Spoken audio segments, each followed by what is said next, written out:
सभी दोस्तों को सलाम नमस्ते। कहानी डिपो में आपका स्वागत है। मैं हूं अमित सक्सेना। कहानी का नाम है ममता। कहानी के लेखक हैं जयशंकर प्रसाद। बहुमुखी प्रतिभा के धनी जयशंकर प्रसाद का जन्म 30 जनवरी 1889 को बनारस के सराय गोवर्धन मोहल्ले में हुआ था। पिता, माँ और बड़े भाई की क्रमशः मौत ने किशोरावस्था में ही जयशंकर को वयस्क बना दिया था।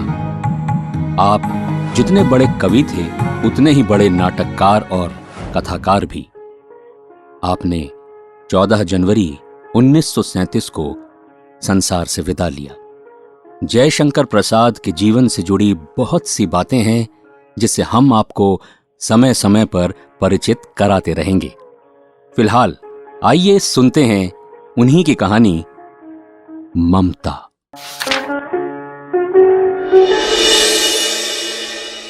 रोहतास दुर्ग के प्रकोष्ठ में बैठी हुई युवती ममता शोण नदी के तीक्ष्ण गंभीर प्रवाह को देख रही है।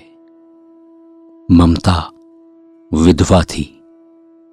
उसका यौवन शोण के समान ही उमड़ रहा था। मन में वेदना, मस्तक में आंधी, आंखों में पानी की बरसात लिए वो सुख के कंटक शयन में विकल थी।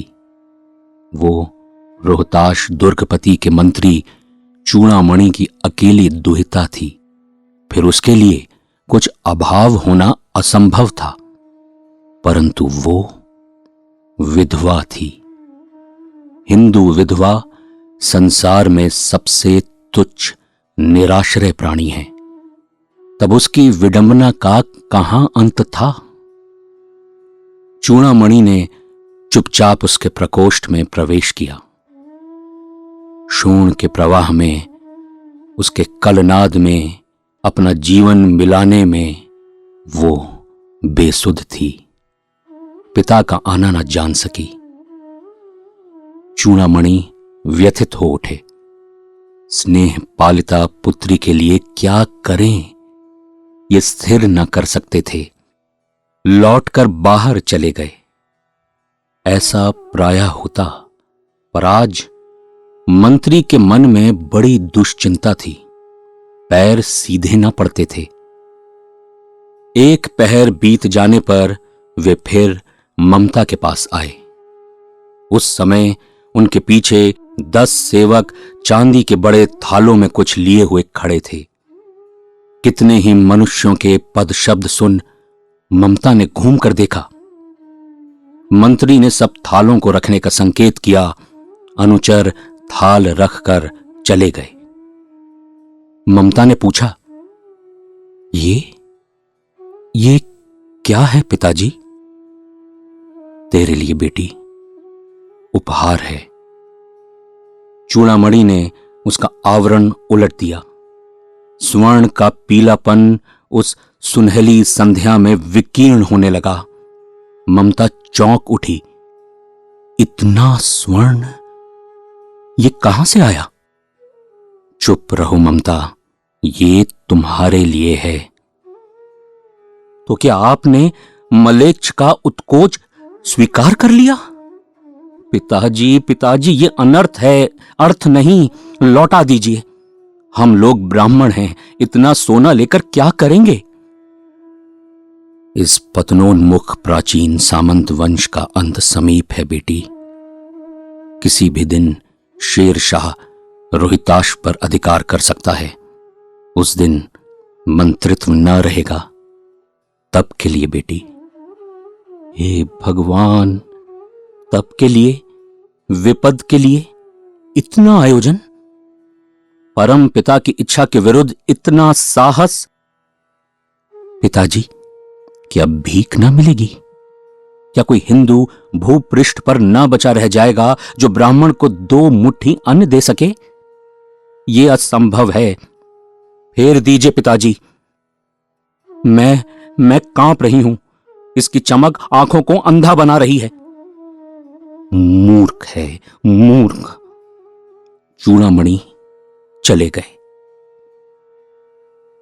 दूसरे दिन जब डोलियों का तांता भीतर आ रहा था, ब्राह्मण मंत्री चूड़ामणि का हृदय धक धक करने लगा। वो अपने को रोक न सका। उसने जाकर रोहिताश्व दुर्ग के तोरण पर डोलियों का आवरण खुलवाना चाहा। पठानों ने कहा, यह महिलाओं का अपमान है। बात बढ़ गई। तलवारें खींची। ब्राह्मण वहीं मारा गया। राजा, रानी और कोष सब छली शेरशाह के हाथ पड़े। निकल गई ममता। डोली में भरे हुए पठान सैनिक दुर्ग भर में फैल गए, पर ममता ना मिली। काशी के उत्तर धर्मचक्र विहार मौर्य और गुप्त सम्राटों की कीर्ति का खंडहर था। भग्न चूड़ा, तृण गुल्मों से ढके हुए प्राचीर, ईंटों की ढेर में बिखरी हुई भारतीय शिल्प की विभूति ग्रीष्म की चंदिका में अपने को शीतल कर रही थी।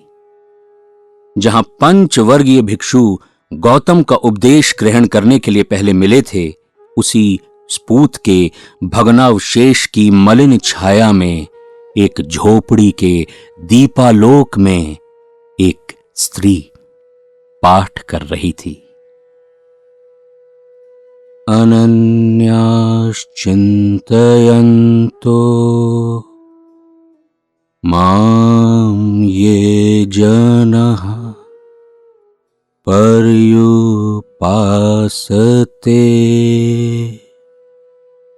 पाठ रुक गया। एक भीषण और हताश आकृति दीप के मंद प्रकाश में सामने खड़ी थी।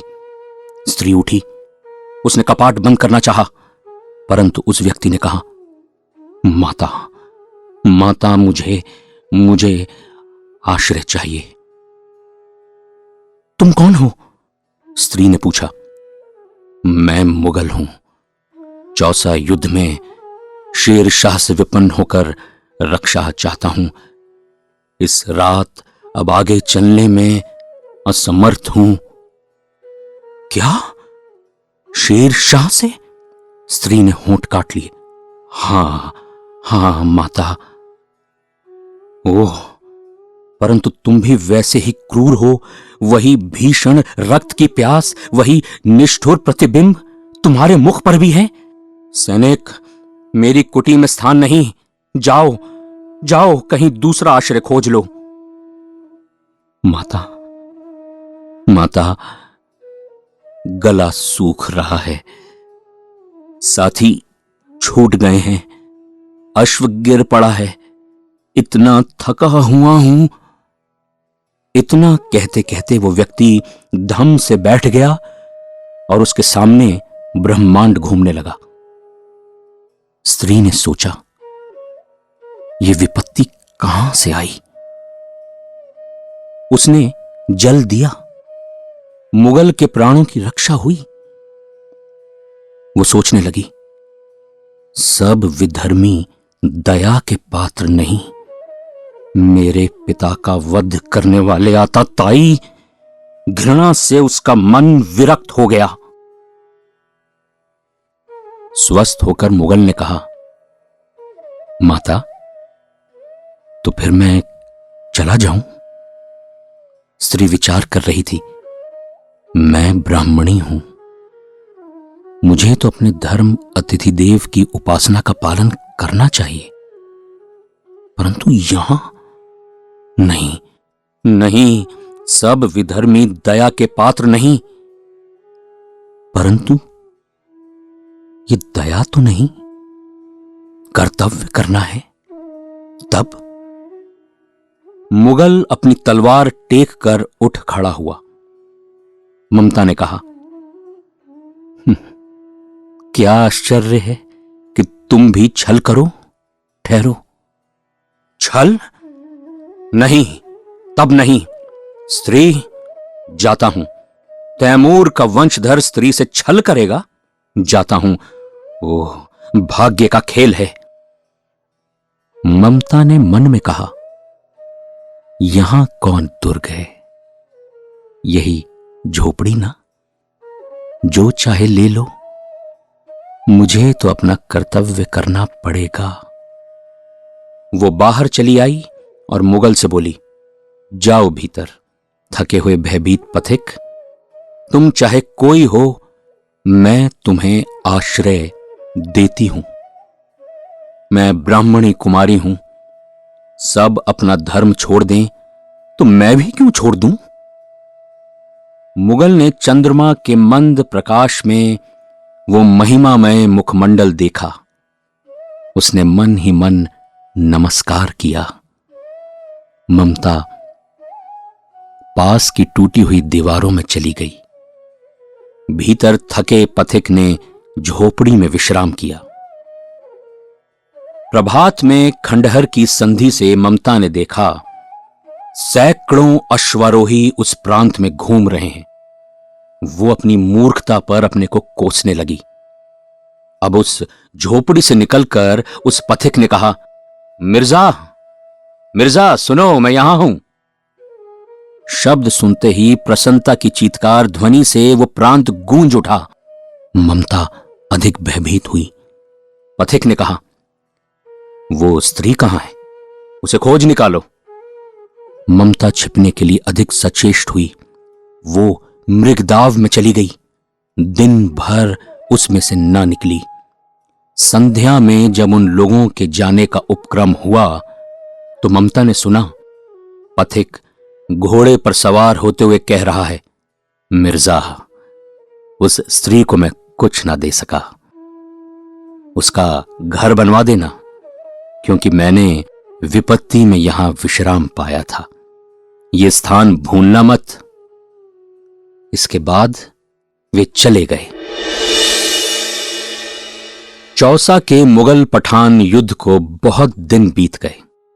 ममता अब 70 वर्ष की वृद्धा है। वो अपनी झोपड़ी में एक दिन पड़ी थी। शीतकाल का प्रभात था। उसका जीर्ण कंकाल खांसी से गूंज रहा था। ममता की सेवा के लिए गांव की 2-3 स्त्रियां उसे घेर कर बैठी थीं, क्योंकि वो आजीवन सबके सुख दुख की समभागिनी रही। ममता ने जल पीना चाहा। एक स्त्री ने सीपी से जल पिलाया।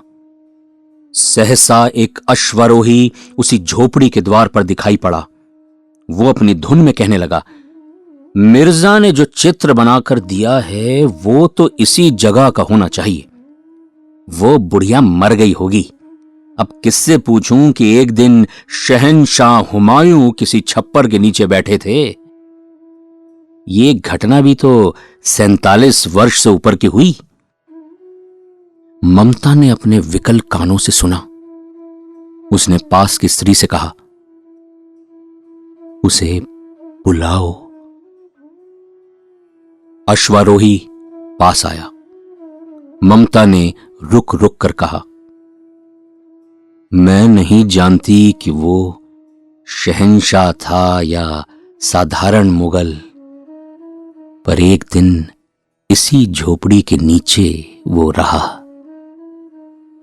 मैंने सुना था कि वो मेरा घर बनवाने की आज्ञा दे चुका था। मैं आजीवन अपनी झोपड़ी खुदवाने के डर से भयभीत ही थी। भगवान ने सुन लिया। मैं आज इसे छोड़े जाती हूं। अब तुम इसका मकान बनाओ या महल, मैं अपने चिर विश्राम गृह में जाती हूं। वहां एक अष्टकोण बना और उस पर शिलालेख लगा।